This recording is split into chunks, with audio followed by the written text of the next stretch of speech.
नमस्कार मंडळी सांगली या ठिकाणी घडलेली सत्य घटना आहे। सांगली या ठिकाणी दत्ता सुतार नावाचा एक व्यक्ती असतो आणि हे जे काही व्यक्ती आहे ते कामाच्या शोधासाठी सांगली या ठिकाणी जातो आणि सांगली या ठिकाणी काम शोधत असताना त्याचं ओळख जे आहे ते आणि एका महिलेसोबत होते, विधवा महिलेसोबत होते आणि या विधवा महिलेचं आणि त्या दत्ता सुतार यांचं अनैतिक संबंध सुरू होतात।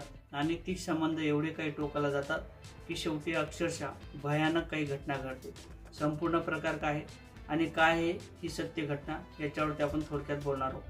मित्रांनो, मी गणेश ठाकरे, प्राईम मराठी या यूट्यूब चॅनलवर आपलं सहर्ष स्वागत आहे। चॅनलवर नवीन असाल तर चॅनलला सबस्क्राईब करा। आता ज्या अर्थी हा दत्ता सुतार असतो तो काम शोधण्याकरता सांगली या ठिकाणी जातो, त्या ठिकाणी त्याचा परिवार सुद्धा असते, सुखी असा परिवार असते आणि याचं लग्न सुद्धा झालेलं असते। नेमकं काही गोष्टी चांगल्या चालतात आणि कामाच्या शोधाला हा दत्ता सुतार कामाच्या निमित्त बाहेर पडतो। त्या ठिकाणी नाक्यावर जातो आणि त्या ठिकाणी त्याला काम मिळते। मिस्त्रीच्या हाताखाली त्याला काम मिळते आणि तो चांगला एक कारागीर सुद्धा असतो। आणि जे काही दत्ता सुतार आहे ते त्या ठिकाणी काम शोधण्याकरता नाक्याच्या ठिकाणी गेल्यानंतर त्या ठिकाणी त्याची एका महिलेसोबत ओळख होते। ही जी महिला असते त्या महिलेचा जो काही पती असतो तो वारलेला असतो आणि त्या महिलेला एक अल्पवयीन म्हणजे 16-17 वर्षाचा मुलगा सुद्धा असतो आणि हे जे काही मुलगा असतो ते त्या ठिकाणी शाळेत जात असतो आणि कधी कधी कामाला सुद्धा जात असतो।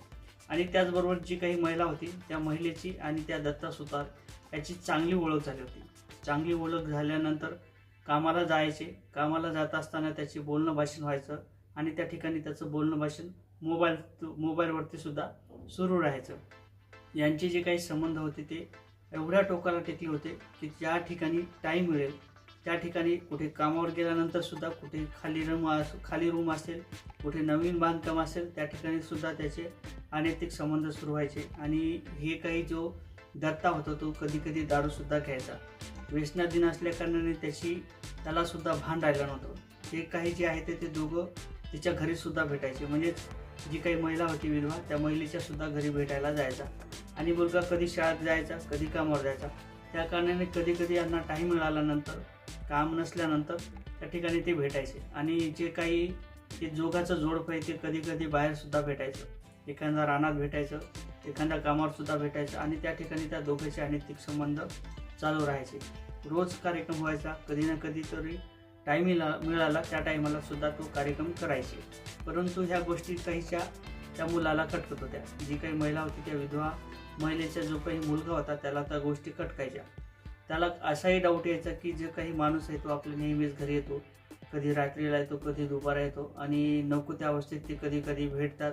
एखाद्या वेळेस काही केस वगैरे सुटलेले असतात आणि नेमकी आपली आई काय करते याला थोडासा डाऊट येण्याचा सुरुवात झाली।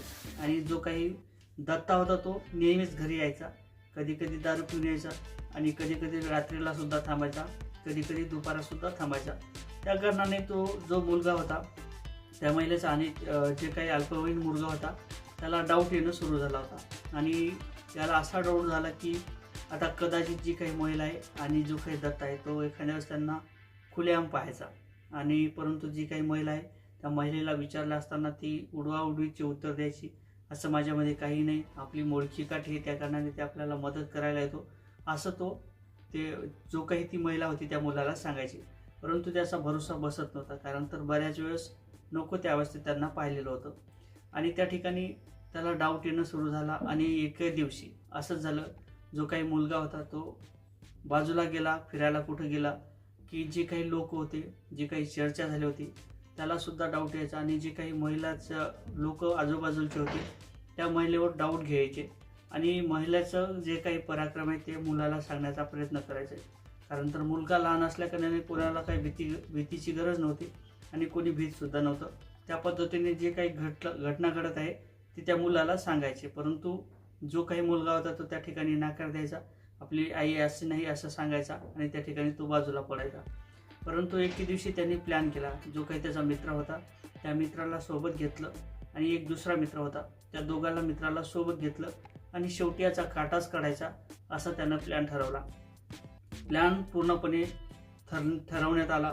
त्यानंतर जे काही कोयता असेल त्या गोष्टी घेतल्या, चाकूसुद्धा घेतला आणि जी काही महिला होती त्या महिलेच्या प्रिय करायला म्हणजे त्या दत्ता सुतारला एका बाजूला ठिकाणी बोलवलं, मोबाईलवरती फोन केला आणि या ठिकाणी अर्जंट काम आहे असं बोलवला आणि तो जो काही मुलगा होता दत्ता नावाचा त्या ठिकाणी केला आणि त्या ठिकाणी कोणत्याही प्रकारचा विचार न करता त्या दोघांनी तिघांनी सरासर सपासप वार करण्याचा सुरुवात केली आणि जे काही दत्ता होता तो धारार ते त्या ठिकाणी पडला आणि त्या ठिकाणी त्याचा खून झाला।